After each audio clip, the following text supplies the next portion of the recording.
Vous êtes sur RTL. Jean est avec nous. Bonjour Jean. Oui, bonjour, vous m'entendez ? Oui, très bien. Merci d'appeler parce que c'est pas facile, évidemment, pour vous. 80% des violences conjugales, c'est un homme qui bat sa femme, qui frappe sa femme, et 20% c'est une femme. Donc c'est pas rien quand même. 20% c'est un chiffre. Moi j'ai été surpris, pour tout vous dire, de ce chiffre lorsque je l'ai appris ce matin. Et vous êtes dans ce cas, c'est-à-dire que votre épouse ou votre compagne, je ne sais pas, vous frappez. Oui, tout à fait. Ça fait 3 ans que je subis ces coups pendant des disputes. Parce que vous êtes toujours avec elle aujourd'hui ? Non, on est séparés très récemment depuis 6 semaines. Donc après, moi, j'ai changé mon prénom parce que voilà, je souhaite, comme c'est une affaire en cours, j'ai pas voulu donner mon vrai prénom. Mais en même temps, en faisant ça, je participe à une espèce d'omerta de non-dit. Et j'ai voulu témoigner parce que j'ai acheté La Voix du Nord. Moi, j'habite à Boulogne-sur-Mer. Et il y a une photo sur la une de La Voix du Nord où on voit des gens avec des numéros. Et pendant la publicité, je me suis amusé à compter en fait le nombre de femmes et le nombre d'hommes. Et j'ai donc 54 femmes pour 12 hommes. Et j'ai fait un petit calcul rapide et ça représente effectivement 19%. Donc en fait, ça rejoint vos chiffres que je ne connaissais pas, que je découvre en même temps que vous. Et c'est vrai que nous, en tant qu'hommes, quand on porte plainte, heureusement, moi personnellement, j'ai été très bien accueilli par la police, par la médecin légiste aussi, qui je me suis senti tout de suite en confiance et écouté, heureusement. Donc, mais j'avais peur. Je me dis franchement, j'avais peur parce que je suis avec quelqu'un qui justement profite de cette mode du balance ton porc, me to you, pour justement essayer de me faire passer pour quelqu'un qui la harcèle moralement, etc., pour éluder le problème. Mais quand on est confronté à ce type de témoignage et que soi-même on n'a jamais été, ce qui est mon cas, dans ce type de relation, on est toujours incrédule. C'est-à-dire que la première fois que votre épouse vous a battu, j'imagine qu'après il y a une phase de réconciliation et de discussion pour que vous restiez ensemble. Complètement. Et qu'est-ce qui se dit dans cette phase de réconciliation ? Je me suis beaucoup retrouvé dans le témoignage de Catherine. J'ai été vraiment très ému, et notamment quand elle disait que on veut toujours aider les personnes à se soigner, qu'en fait, si la personne ne veut pas, elle peut pas se soigner. Moi, c'est exactement ce que j'ai vécu personnellement. Alors, nous, concrètement, comment ça se passe ? Moi, c'est simple. J'ai été frappé une première fois. C'était un peu anodin. C'était une bousculade et un coup dans l'épaule. Donc, dans ce cas-là, on se dit, bon, allez, je suis un bonhomme, c'est bon, quand je bricole, je me fais mal, etc. C'est pareil.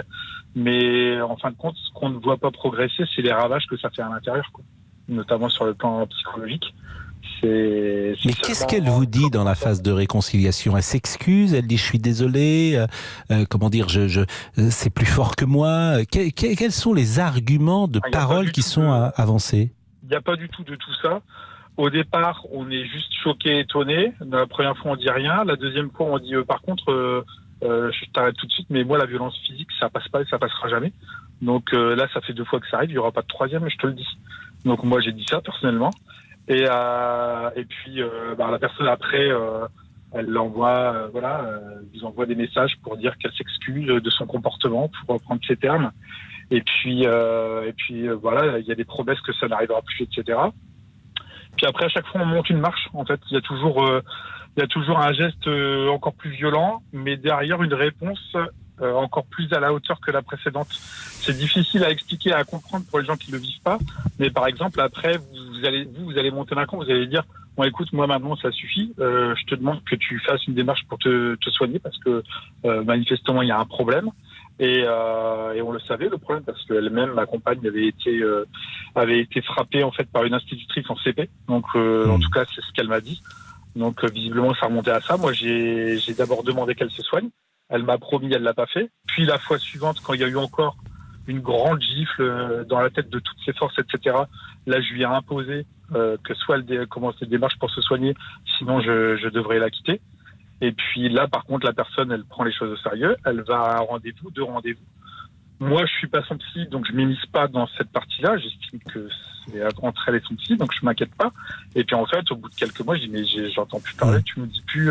Et en fait, vous vous rendez compte qu'elle est allée à 2-3 rendez-vous, puis qu'après elle a arrêté. Donc, en fait, je retiens de ces témoignages que ça ne s'arrête jamais.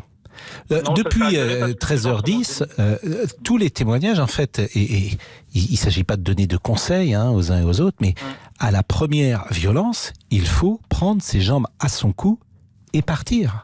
Simplement, c'est si on très aime la compliqué. personne, si on Voilà, est c'est en ça. état effectivement de dépendance, si on a le sentiment qu'on peut la sauver, je comprends aussi qu'on puisse rester. Mais à chaque fois, ça ne sert à rien, ça recommence. Mais n'oubliez pas quelque chose, c'est que vous avez affaire à deux personnes qui sont amoureuses et qui sont malgré tout convaincues de l'amour. Après nous, ça s'est passé après la naissance de notre premier enfant.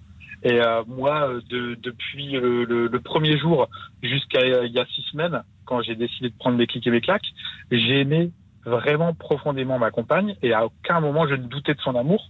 Ce que je comprends avec le recul, en fait, c'est que ce qu'elle manifestait comme de l'amour, en fait, c'est un besoin. En fait. Et Mais votre c'est là enfant, où j'avais envie de répondre à Catherine tout à l'heure, c'est que on parle d'amour qui se manifeste concrètement dans la vie de tous les jours, mais en réalité, moi, je me suis rendu compte que c'était pas un amour, c'était un besoin de l'autre. bon, Comme on a Jean, parlé, hélas, si on aime le poulet, mais le poulet n'aime pas, bah, voilà, là, c'est pareil, en fait. oui, Jean, hélas, j'aimerais, et je pense que les auditeurs aimeraient continuer à vous écouter. Hélas, il est quasiment 13h58 et on est obligé d'arrêter.